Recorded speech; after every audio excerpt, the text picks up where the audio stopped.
If you were a caveman and lightning struck beside your cave, the first thing you would feel would not be wonder, it would be fear. Not the kind of fear we feel when thunder shakes a window or when the lights flicker during a storm. This would be older, deeper, a fear your body understood before your mind could explain it. Imagine the world around you is almost completely dark. There are no streetlights, no candles, no fireplace waiting inside your home, no button to press, no match to strike, no warm lamp glowing in the corner. When the sun disappears, the world becomes a black ocean, and you are a small animal hiding inside stone.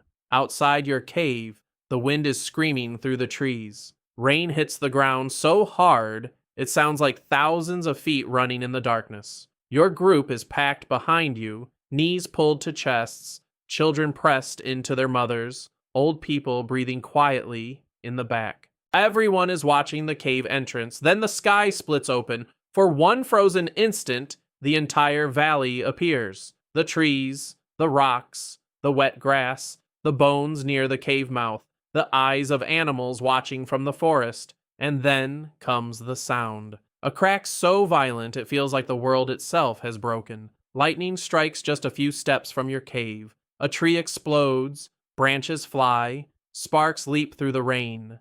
The trunk glows, then burns, and suddenly there is something outside that no creature in your world truly controls. Fire. To us, fire is familiar. It cooks our food, warms our houses, powers engines, melts metal, launches rockets, and burns quietly at the center of almost every human story. But for an early human watching lightning create fire, this was not a tool yet. It was a living thing. It moved. It breathed. It ate. It grew brighter when the wind fed it. It crawled along wood like a predator. It made its own light, its own heat, its own terrifying voice. And here is the strange thing. Your instincts would tell you to run from it, but your future would depend on moving closer. Because somewhere in the deep past, one of the most important moments in human history may have begun exactly like this. A storm, a strike of lightning, a burning tree, and a group of frightened humans realizing that the monster outside the cave might also be a gift. Before humans mastered fire, the night belonged to everyone else. That is easy to forget. Today, darkness is mostly an inconvenience. For ancient humans, darkness was territory. It had owners. Lions, leopards, hyenas, wolves, saber-toothed cats in earlier times. Predators that could see better, hear better, smell better, and move more confidently through a world without light. A cave might protect you, but it could also trap you. If something waited outside the entrance, you could not simply call for help. You could not lock a door. You could not turn on a flashlight and scare it away. You had your group, your stones, your sharpened sticks, and your fear. But fire changed the rules. A burning branch did something no claw or tooth could do. It pushed back the night. It made animals hesitate. It created a circle where humans could gather and see one another's faces after sunset. It turned the dark from a wall into a border. Imagine being that caveman, staring at the lightning fire from the cave entrance. At first, no one moves. Then someone notices that the animals are staying away. The glowing tree hisses in the rain, but the predators do not approach it. The shadows jump and twist. The smoke climbs into the storm. The cave, which felt like a hiding place minutes ago, suddenly feels like a front row seat to a secret. One person picks up a branch. Maybe it is not bravery. Maybe it is hunger. Maybe it is curiosity. Maybe it is the kind of reckless impulse that has always pushed humans one step beyond safety. The branch catches. Now the fire is no longer only in the tree, it is in your hand. Think about how impossible that would feel. You are holding a piece of the storm, a fragment of the sky's anger, a glowing animal that bites if you touch it wrong but obeys if you carry it carefully. You bring it closer to the cave. Everyone moves back. Children cry. Someone shouts. An elder raises a stone, ready to strike you if the burning branch threatens the group. But then they feel it. Warmth, not sunlight. Something like sunlight, but born from wood. The wet cold on their skin begins to fade. Steam rises from damp hides. Faces appear in orange light. Eyes reflect gold. For the first time that night, the group is not simply surviving the darkness. They are changing it. This is one of those moments where human evolution becomes more than bones and tools. It becomes a feeling, because fire did not just help humans live, it changed what it meant to be human. At some point, our ancestors learned not only to take fire from nature, but to keep it alive. And that may have been one of the most difficult ideas anyone ever had. Starting a fire is impressive. Maintaining one is civilization in embryo. You need dry wood, you need embers, you need someone to watch it. You need to understand that a tiny red glow buried under ash can become flame again in the morning. You need patience, you need memory, you need planning. You also need cooperation. A fire cannot belong only to one person if the whole group depends on it. Someone gathers fuel. Someone protects children from getting too close. Someone carries embers when the group moves. Someone learns which wood smokes, which wood burns long, which wood sparks dangerously, which wood smells strange. Suddenly, the group has a center. Before fire, people may have gathered wherever there was shelter, food, or shade, but fire creates a place that pulls everyone inward. It becomes the bright heart of the group. Around it, hands are warmed, food is shared, wounds are examined, tools are repaired. Children watch adults and learn, stories begin to form. And this may be one of the most overlooked powers of fire.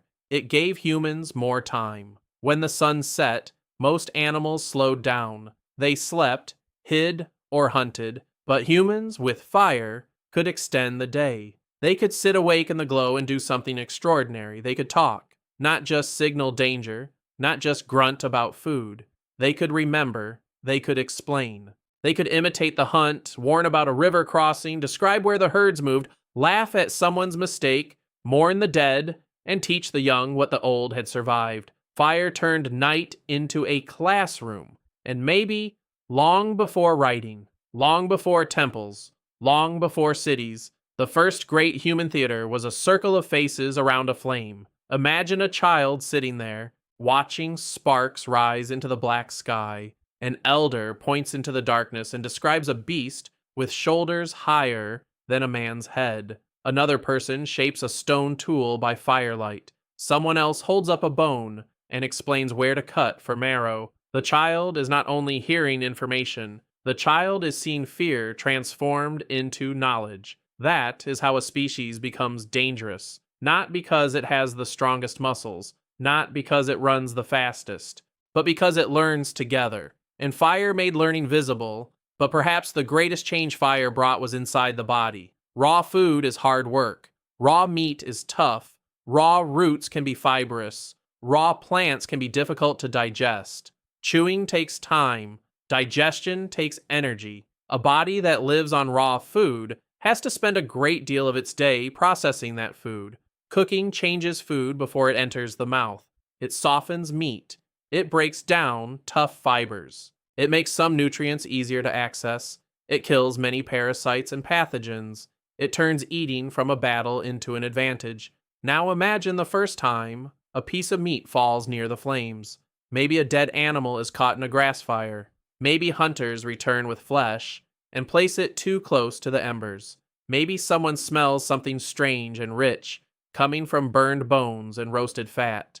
To a hungry human, that smell must have been almost magical. The meat is easier to chew. It tastes different. It warms the body from the inside. The children can eat more of it. The old, with worn teeth, can keep feeding themselves. More calories become available. More energy can go into movement, thought, survival, and reproduction. Some scientists have argued that cooking played a major role in allowing human bodies to change, especially by supporting energy-hungry brains. Whether fire came first as protection, warmth, cooking, or all of these together, one thing is clear. Once humans learned to use it well, there was no going back. Fire made us softer in some ways. Our teeth did not need to be as massive. Our jaws did not need to do all the work. Our guts could change, our hands could focus more on making tools than tearing food apart, our evenings could become social instead of silent. But fire also made us more powerful. It hardened wooden spears.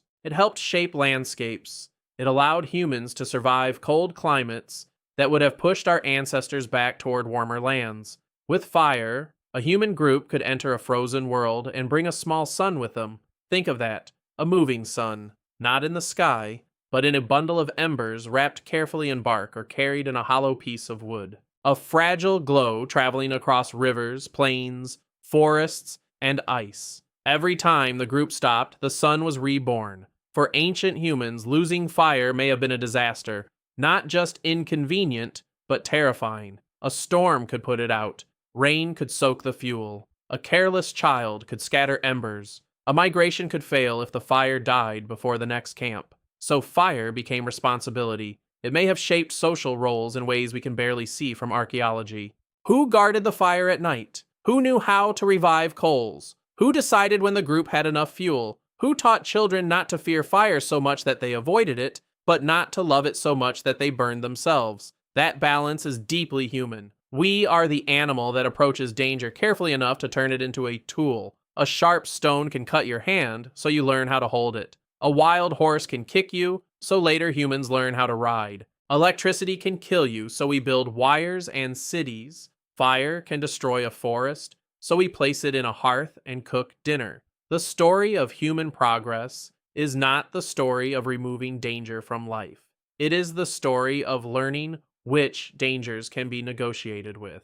And lightning may have been one of our first teachers, because lightning is unpredictable. It comes from above, without warning. It kills trees, animals, and people. But it also creates fire in a world where making fire from scratch may have been impossible for early humans at first. So before humans knew how to spark flame from stone or friction, they may have been fire thieves, not stealing from gods, as later myths would say, but stealing from storms. After lightning struck, they would approach burned branches. After wildfires, they would collect smoldering wood.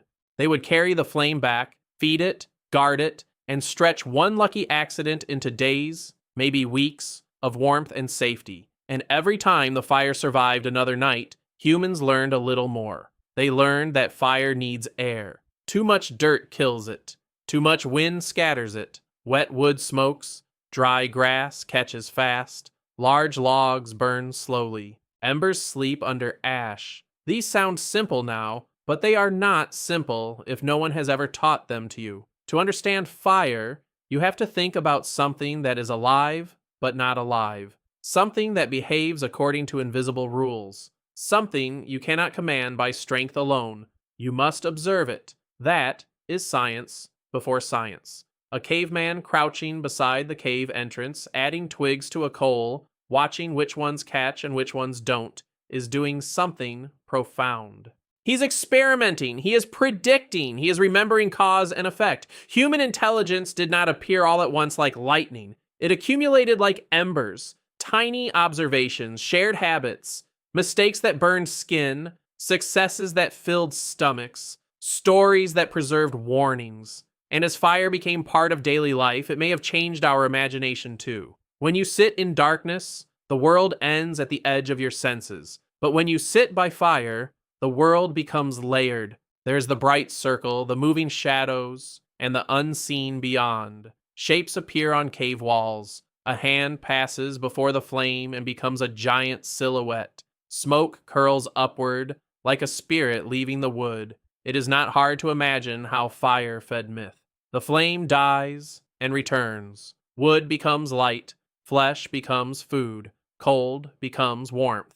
Darkness becomes a place you can look into. A child asks why the sky throws fire. Someone answers with a story. Maybe that is how the storm becomes a being. Maybe that is how thunder becomes a voice. Maybe that is how the burning tree becomes a memory passed down long after the people who saw it are gone. And maybe, thousands of generations later, people are still telling versions of that same story. Stories of divine fire, sacred fire, punishing fire, creative fire, fire stolen from heaven, fire guarded in temples.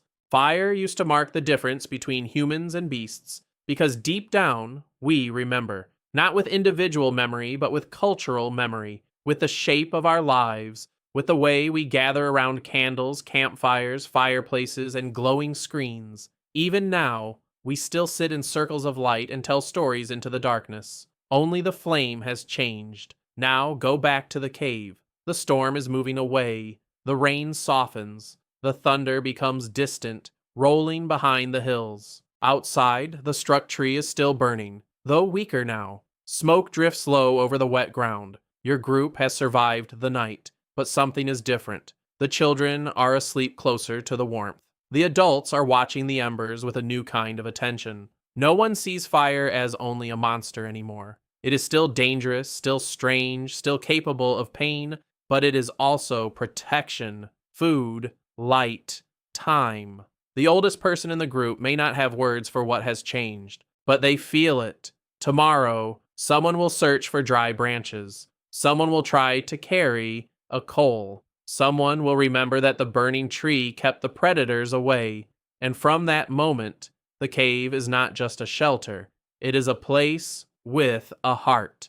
A small orange heart beating against the dark. This is the incredible thing about human beings. We were born into a world where almost everything was stronger than us. The storm was stronger. The lion was stronger. The cold was stronger. The night was stronger. But we watched. We learned. We took the terrifying thing that fell from the sky and brought it inside. And one day, very far from that cave, the descendants of those frightened people would use fire to bake clay, forge iron, power machines, cross oceans, and send metal ships beyond the atmosphere, all from the same basic miracle: heat, light, transformation. So if you were a caveman and lightning struck beside your cave, you might think you were witnessing the anger of the sky, but you might actually be standing at the beginning of the human world. Because the moment someone dared to approach the flame, humanity stopped being just another creature hiding from the night. We became the animal that could carry dawn in its hands.